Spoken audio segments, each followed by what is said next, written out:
Yesu ariko arakora ibitangaza mu isi, ariko arabikora no mu ishengero rya Hope Church. Impumyi zirahumuka, ibifamatu birumva, abatabona barabona, abatavyara baravyara. Nawe urashaka kuronka igitangaza cyawe no munsi? Kwirikirana ikiganiro ivyo Yesu akora mushikirizwa n'ishengero rya Hope Church. Hope Church ikorera mu Caramagahahe, wururutse bisi ku G11 ucuduga ku G12 hafi y'ikibuga kwibarabara bita iry'amabeni, abandi bakahita kumbaho hafi y'uruzi Gikoma.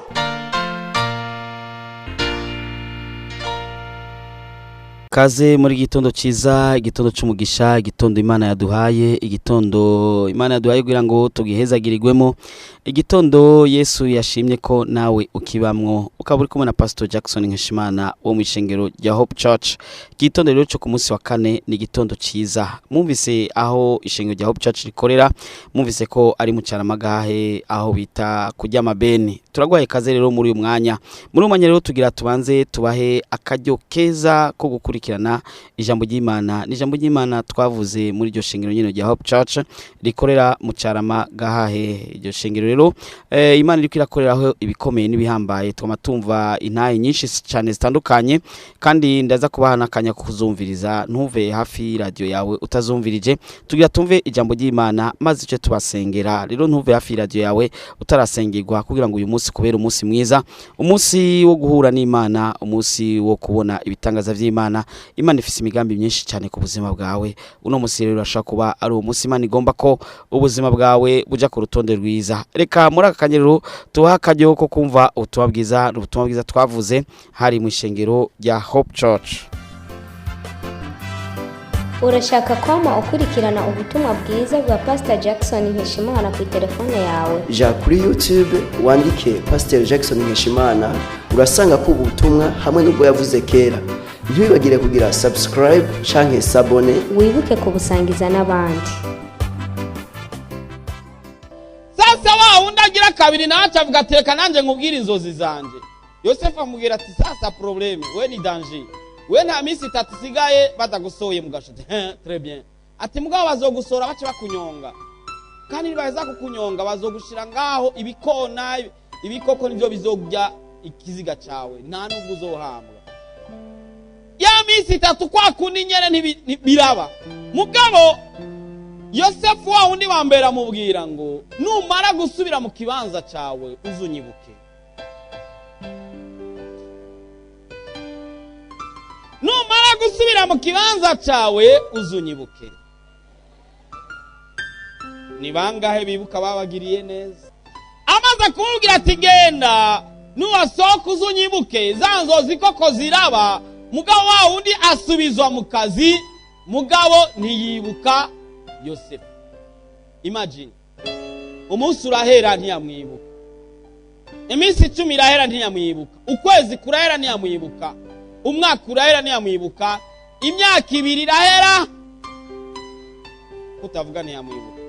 Cyangwa navyo mumva mundugirize ijwi kumbure ntibyumvika. Ari inyuma muranyuma. Amen. Amen.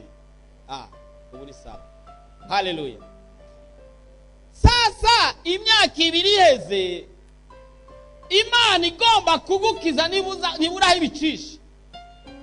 Umwami acarota inzozi, ahamagara bakamenyi, ahamagara bazi ubwenge bwose, ababwira ngo bamusobanurire izo nzozi.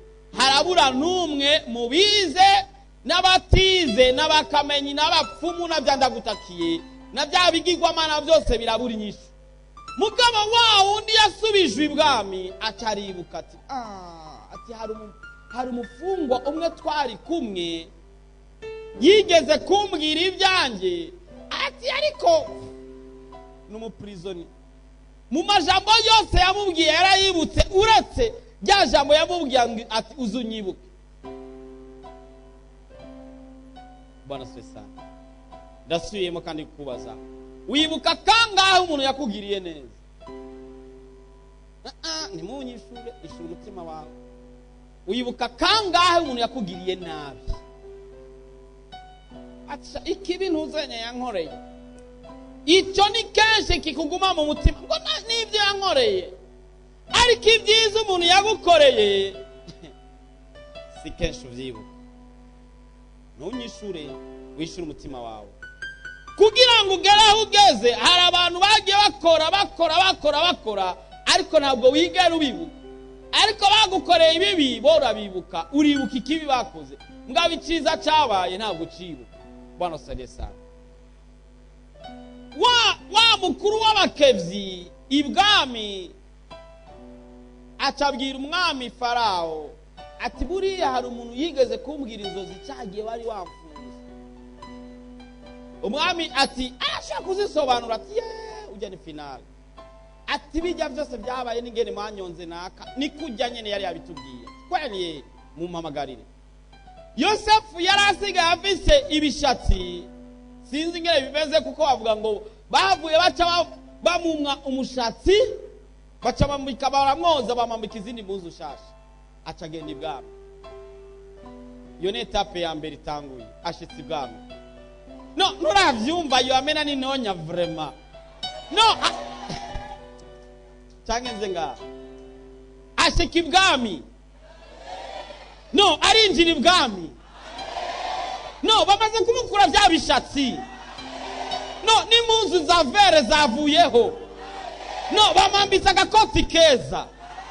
Ageze ibwami rero. Haleluya. Aha turatanguye rero. Yosefu ageze ibwami.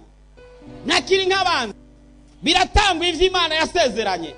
Agezeho umwami aramubajije ati mbe Yosefu ngo mbe wowe witwa nde? Ati je nitwa Joseph. Haleluya. Bari bazi ngo azohera mu gasho. Nuwasobanuriye inzozi amubwira tuzumvugire hariya mbeyo. Mugabo nawe nyene ntiyamwibuka ariko Imana iramwibuka mu zindi nzira. Yosefu agira umwami ngo umwami amaze kumubwira inzozi Yosefu amubwira ati Imana niyo iza kuma gusobanura ntabwo ari jewe. Ati reka nkubwira hagiye kuba imyaka ndwi y'inzara kandi hagiye kubaho n'imyaka indwi yo guhaga. Nukuvuga ko imyaka indwi ya mbere muzokwimbura cyane muyimbure byinshi ariko iyindi myaka azoba inzara ikomeye cyane. Tikubwivyo atangura guhimanura umwami. None uravyumva. Atangura guha impanuro umwami aramuha conseil. Ati bon, je impanuro no guha. Ex prisonnier. Kandi aho nibaramubwira ko bamukuyeyo Burundi bamuhamagaye kugira ngo avugane n'umwami hama peut-être bacho bamusubizayo kuko icyaba bari bamufungiye nicari bwahere. Bona spesa. Ati bon, ndago umugambi rero yihagazeko dutinye. Haleluya. Ati urabona rero ikindwi rero umuntu w'ubwenge umubwire yegeranye ibigega byose abantu bose imirima iri hafi y'igisagara bayegeranye yose bashire hamwe. Amen. Maze ibikwe imyaka ndwi muri ko murabika hama imyaka ndwi y'inzara niyaza hama mutangure rero kuca muza muragurisha ku banyagihugu. Leta ironka amahera abanyagihugu baronka injya. Aratanze impanuro abaministri batashoboye gutanga. Abadeje batashoboye gutanga. Abantu muze batashoboye gutanga. Mugabo wabo ex prisonnier kandi umu étranger non pas umu étranger umuja. Haleluya. Wa muja ni wari kwavugana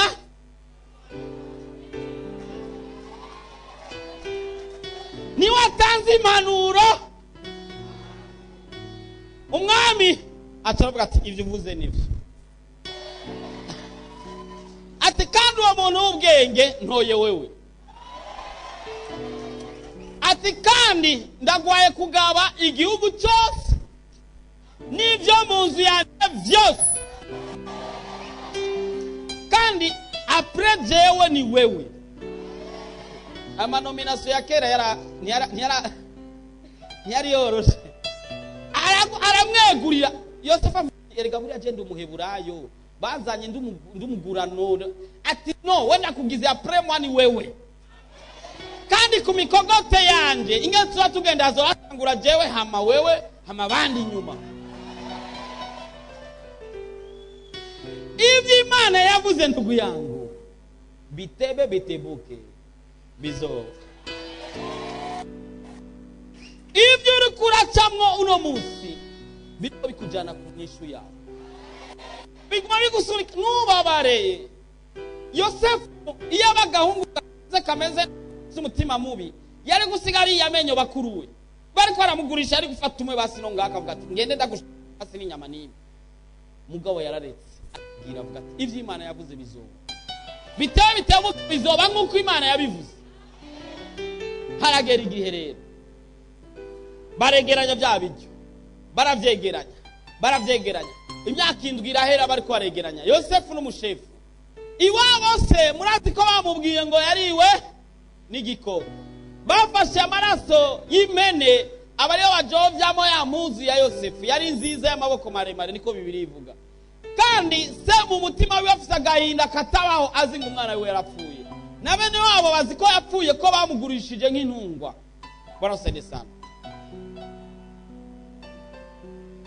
Abari bazi ko bakugurishije ugiye kuba nk'intungwa noneho ubaye wa kabiri ku mwami. Noneho ubaye uganza ikigega cy'ibwami. Noneho ubaye uganza ibigega by'igihugu cyose. No iyaba basi n'umu étranger nta nubwo uri umu étranger uri umugurana ukaba nta Imana itogukura ndugu yangu. Eske ufise ingorane nini cyane aho Imana itogukura ni hehe? Aho Imana yonanirwa yovuga ngo vraiment ngo ahantu basimbona ko no mukura no uzenya. Ariko aho igushira harahari, aho igukura nubwo ho bari ku birometero 500 umanuka izo gushira hejuru metero 1000. Ntacyo bitwaye. Uburebure bw'ingorane yawe bungana n'uburemerezi bw'inyishu yawe. No, uburebure bw'ingorane yawe bungana n'uburemerezi bw'inyishu yawe. Yosefu hacatera rero yanzara. Iyo nzara yari komesha. Kandi iyo nzara buriya yabaye mu bihugu byose by'isi yose kubwa Yosefu n'umuryango wa Yakobo. Nimbutabizi. Buriya hari ibintu biba kubwa wowe utabizi. Matara mazimisi adacika. Usanga ari kubera jewe. Urashaka kwama ukurikirana ubutumwa bwiza bwa Pastor Jackson Nkeshimana ku telefone yawe? Ja kuri YouTube wandike Pasteur Jackson Nkeshimana urasanga ko ubutumwa hamwe n'ubwo yavuze kera. Ntibibagire kugira subscribe canke sabone, wibuke kubusangiza n'abandi. Nizere rero ko ubutumwa bwagize icyo bugufashije, ariko ngomba ndagusengere. Ushobora kuba ufise ikibazo iki canke ikindi, Yesu arashoboye kandi ashobora gukorera ibikomeye n'ibihambaye. Mu kanya sase ukazubona birahindutse. Reka dusenge, wizere gusa uraza kubona ikiganza c'Imana. Mwami Yesu ugira neza kandi uragororotse. Uyu mwene data afise ikibazo gikomeye cyane gishobora kuba kimaze ibihe birebire. Abantu bashobora kuba baramaze kumuruha, abantu bashobora kuba bamaze kubona ko bitagikunda, nawe nyine bashobora kuba bamaze kwihebura, abona umenga ntibigikunze. Ariko Mana urashobora guseruka. Ndagusavye Mana ko kuri uyu munsi wa kane uwo mubera umunsi atazopfa yibagiye mu buzima bwiwe, aho ugiye kumukorera igitangaza inutwumiza, maze bose bamenye ko asenga Imana y'ukuri. Ndizeye kuvyumvise Mwami kandi kugiye kumwishura. Ni mu izina rya Yesu Kristo Mwami n'umucunguzi wacu. Amen. Ego cyane ndagwaye kaze wumve intahe z'ivyo Yesu ariko arakora. Nizere ko nawe agukoreye igitangaza.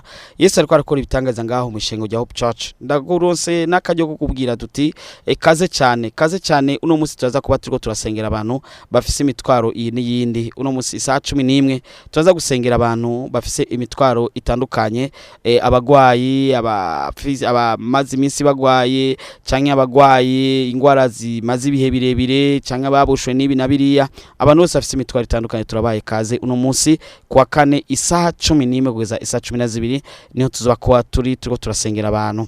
Kandi ndakubwire ko no kwa Mungu tuzoba dufise amiga atatu. Amiga ya mbere azokwinjira saa 2:15, amiga ya kabiri yinjire isaha 4:45, amiga ya gatatu yinjire isaha 10:30. Ariko isaha 8 kuri wa Mungu tuzoba dufise igikorane c'abubatse nako icaba mama bonyene. Ego abamama bonyene bari kumwe n'abigeme kuri wa Mungu isaha 8 tuzoba dufise igikorane c'aba mama bari kumwe n'abigeme. Ego urashaka utategereye neza ivyo ndiko ndakubwira, ariko urashaka kubitubaza ukabaza protocole arabisobanurira neza kuri izi nimero 68 ubusa 9 ubusa 8 ubusa 3 68 09 08 03 68 09 08 03 68 ubusa 9 ubusa 8 ubusa 3. Ego reka rero mukanya rero tubahe akaryo kugira ngo muce mukurikirana rero intahe z'ivyo Yesu ariko arakora mu ishengero rya Hope Church. Wumve ko nawe Yesu yo gukorera igitangaza hamwe nawe wogirirwa ubuntu bwo gushika aho mu ishengero rya Hope Church mu Carama gahahe. Yesu ashimwe. Agitangura gusenga nagiye numva mu nda hari ibintu binjya cyane, numva harashushe. Agiye kurangiza numva hakanye cyane.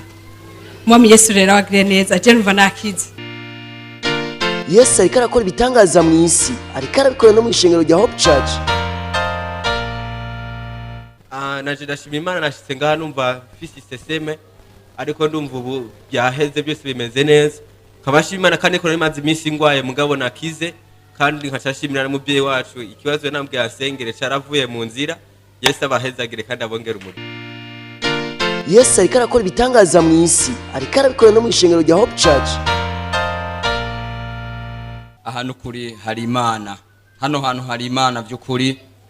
Jewe mprofisa kakanya kuwa Mungu uheze naraciye mu biro ndabwira umungere wanje, ndamubwira ati burya jewe nafatiwe ahantu ku kazi, ibintu byinjiye mu kuboko byinjirana mu kuryo, hageze ku mugoroba bica birahindura biza mu kubamfu, nayinde bimaranye nk'amezi 2. Hama kuwa Mungu niho nashitse ndamubwira umungere wanje turasenga maze gushika kuwa mbere nukuri naragiye kubikorwa ndakora ndasubira ndiyumviriza na pomade nahora nkoresha ndayibika ndasubira ndiyumviriza nsanga nakize. Rero nukuri mpagaza nshima Imana, nshingira intahe mvuga ko muri Hope Church hari Imana nukuri, ntimuje hirya no hino hari byose. Imana ibaho umugisha. Yesu ariko arakora ibitangaza mu isi, ariko arabikora no mu ishengero rya Hope Church. Mumfashe dukomere Imana yacu amashyi.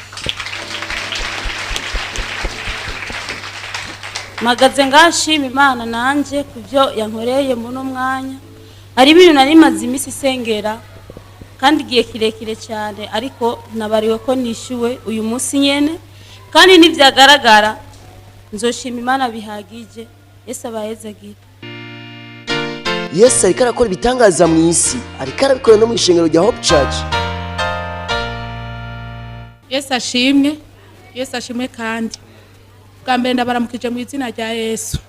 Nanjye ndashima Imana cyane, naribarutse nibaruka cesarienne, byari bigoye cyane, byari bikomeye.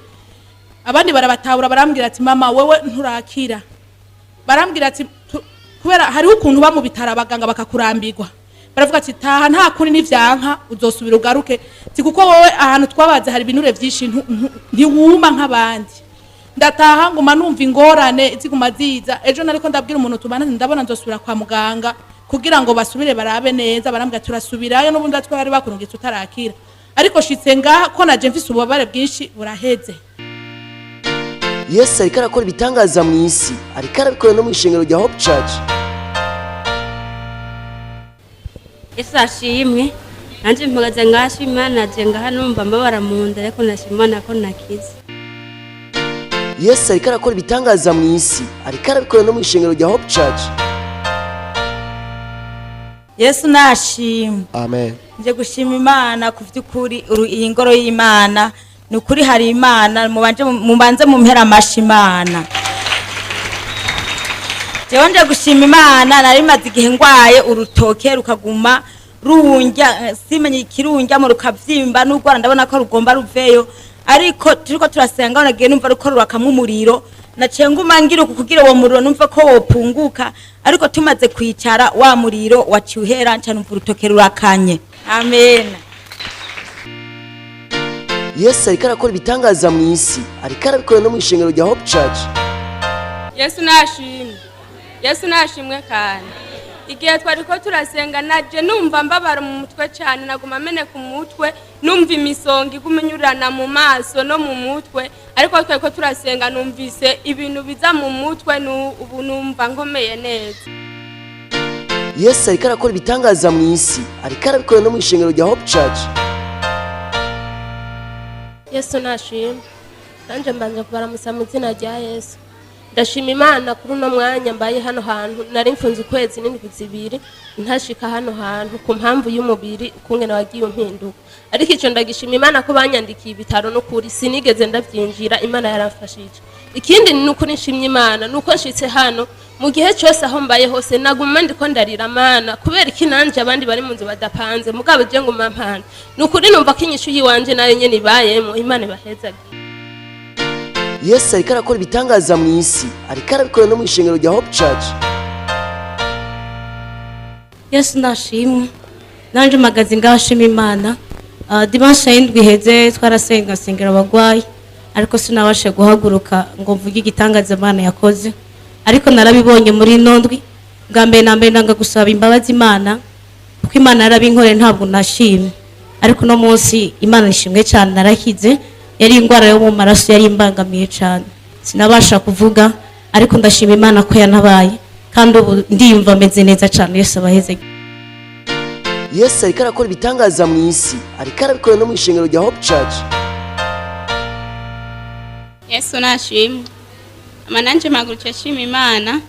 Nari maze igihe kirekire fise passport, ntazi iyo mbucanja, ntazi ico Imana ibucinkorera. Nari nihebuye mugiye Imana iranyishuye iriko irancira inzira. Yesu ariko arakora ibitangaza mu isi, ariko arabikora no mu ishengero rya Hope Church. Imana ishimwe. Naje mpagaze ngashima Imana ku bitangaza Imana yankoreye. Je narafashwe n'ingwara idasanzwe, nkeka n'umudokiteri wose ndamwigana ingwara ngwaye byaramusiga. Umunsi wa mbere ngwaye natangwe gufatwa no kubura impwemu. Ndaburi impwemu nge muri douche mpakafira muri douche mva muri douche biranga nuko mvuga ko rakubura impwemu zirakatika burundu. Niho sinzwe nabivuze ndabivuga muri groupe ko ngwaye y'abadimi. Gerardine arantelefona ambwira ati ugwaye gute, ndabimubwira ko ngene ngwaye sinanzi ko bari ngaho masengesho. Ashavuga ati mbwira adresse y'inzu yanyu ni nimero y'inzu na adresse ahantu inzu yanyu iri. Ndabimubwira ashavuga ati reka rero dusenge Imana irakora igitangaza. Yarasenze nukuri cyane hatangura kumva kuvuga numva imwe muzi ko ziragaruka mugabo ukeye bikanga ngumye mvuga nkumva umenga aha ngo mbasaduke. Mukuru wanje aravuga ati none twogwarira rimwe ingwara tutaze hano zivuye genda wipimishe. Ngamwateka kwaza genda nipimisha ishano. Ngiye kwipimisha ishano bararibura. Cyangenda kubona n'umudokiteri. Umudokiteri arapima avuga ati none uragwaye tension. Ngati je nta tension ngwaye. Aramubwira ati none haba uri umuntu yoba yagushavuje. Ngati oya. Arapima tension arabura. Apima ntuzenya mu manteste arabura.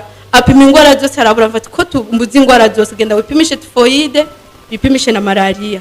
Ngiye kwipimisha typhoid barabura, malaria barabura. Mfata none ibiki. Achavuga ati rero tugomba dupime igitigiri cy'amaraso wabufise. Tumva ko ari amaraso make nuko bari amaraso menshi. Ati nta kibazo. Achavuga ati nindi ngwara isigaye twopima ni diabete. Ko ingwara zose twazibuze. Ati Imana none nkaje nugwara diabete bivuye kuki? Cyandabwira docteur je sishobora kugora diabete nikibaho ngo kubera ngo no kurapima uminga ku bintu je niyize. Cyangwa ati Imana nizeye sho kugora diabete igwara abantu bakuze kandi je simbona ko je nugwara diabete. Docteur acaratwe nkavuga ati je ndakugegenda upime bino bipima cyangwa tutangura kumeneka amwe numva nga no sara. Ati Imana ni ibintu nibiki bavuga ati katubasenge.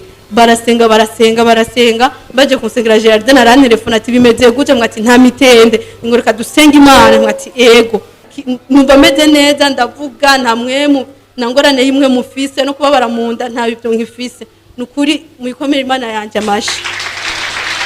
Izi ntahe rero murumvise rero ko ari ntahe z'ivyese ariko arakora kandi buri sini ntahe zose twashizeho zimwe mu ntahe kuko ivyo yese ariko arakora mu shengo rya Hope Church ni vyinshi cyane. Ndagwaye kaze rero nawe kugira ngo usengerwe ku munsi uno munsi. Turafise amasengesho adasanzwe aho tuza gusengera abantu bose bafise imitwaro.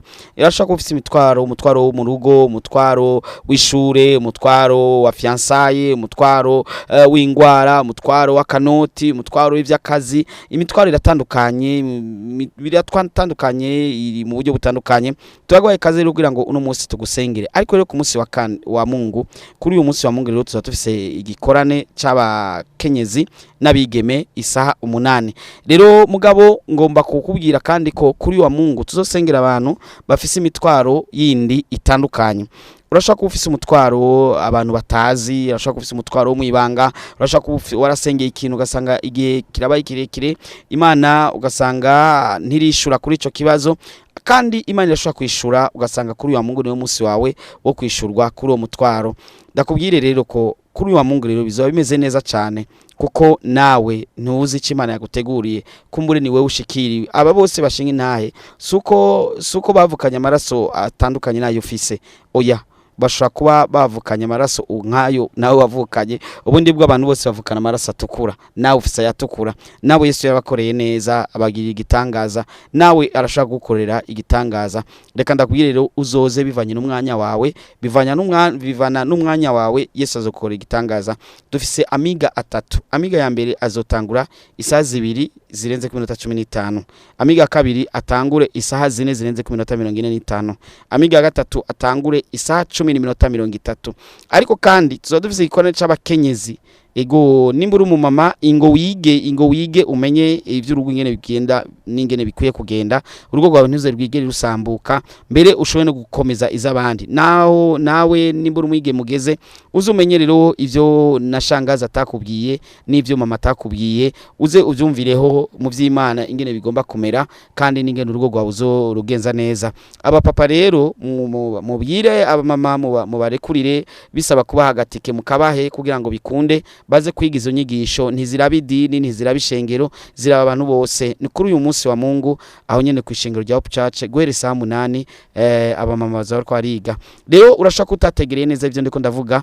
ndaguha inimero zo mu protocole ucu telefona ubunyene naho mu telefone ubunyene ucumubaza kumbure akabazo wombajije mubaze araca akurongora neza ntihagoye imbere yuko ndahakubwira reka ndakwizo nimero zo mu protocole 68 ubusa 9 ubusa 8 ubusa 3 68 ubusa 9 ubusa 8 ubusa 3 68 09 08 03 ego menda kurangire rero ni mucara magahaye abantu benshi rero barahazi ufasha umotare atari umotare yatanguye ejo abamotare barahazi abamotare abamabus abama taxi voiture canke bajaji mbere n'amataxi vero barahazi ubabwira ati kujya mabeni ishingiro riri kujya mabeni urenga hafi y'igikoma baca bahamenya no kuvuga ufashe taxi umubwira ati njana mu Carama kwibarura ry'amabeni riri hafi ya gikoma aginjiyemo gusa ucubona urusengero rurerure gutya ruri muri clôture na portail ya bleu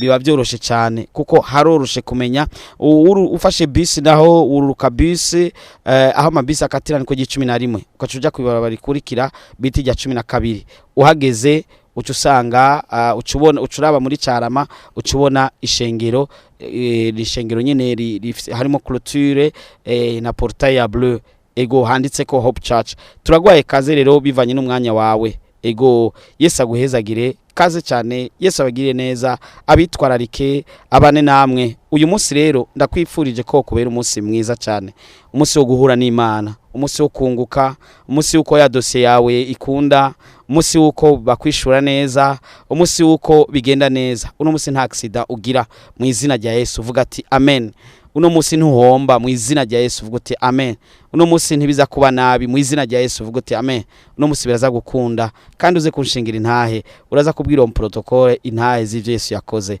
Yesu aguhezagire cyane murakoze cyane muri kumwe na Pastor Jackson NKESHIMANA wo mu shengero rya Hope Church Yesu abahezagire Yesu ariko arakora ibitangaza mu isi ariko arabikora no mu ishengero rya Hope Church impumyi zirahumuka ibifamatu birumva abatabona barabona abatavyara baravyara mweje kumviriza ikiganiro ivyo Yesu akora mushikirizwa n'ishengero rya Hope Church Hope Church ikorera mu Caramagahahe wurutse bisi ku 11 ucuduga ku 12 hafi y'ikibuga kwibarabara bita ijyamabeni abandi bakahita kumbaho hafi y'uruzi gikoma woburusha woburemerewe wofisi ibibazo waburiye inyishu wobugomba kwakira Yesu Kristo nk'umwami n'umukiza w'ubugingo bwawe wobugomba kuvugana n'umukozi w'Imana Pasteur Jackson NKESHIMANA wo mwandikira ubutumwa bugufi kuri 76 96 96 96 kugira ngo agusengere